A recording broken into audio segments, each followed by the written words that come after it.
landscape domain.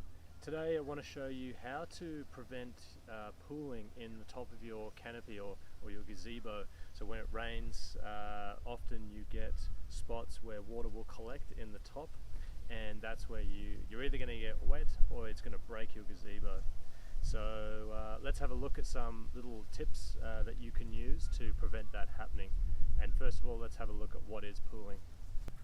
Alright, so what is pooling? Well, commonly in the corners of your gazebo, you often get spots where water will collect, and it will, if you haven't had it before, if you're out in a big rainstorm or something like that, the top will sag down, and eventually either the canopy will give up, the frame itself will give up, or the water just releases over the edge and someone's going to get an absolute dunking.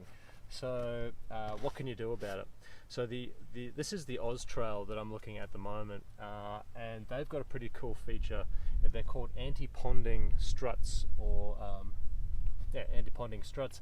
They essentially have reinforced corners, so each of these corners has the same thing, these yellow corners that push up on that canopy to enable that tension to happen.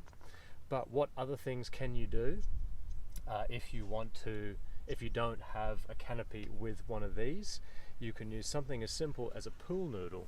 So the pool noodle trick, if you don't have one of these fancy anti-ponding structures on the corners, what you do, so just imagine that's not there right now, what you do is just essentially take your pool noodle, stick it in there,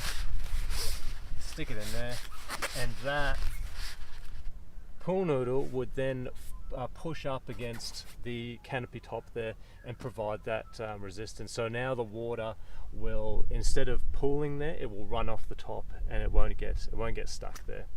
So that's the pool noodle trick. I hope you found that useful, and let me know if you have any other ideas. Get in touch if you have any other tips for things like anti-ponding or anything to do with gazebos, and give us a like and subscribe.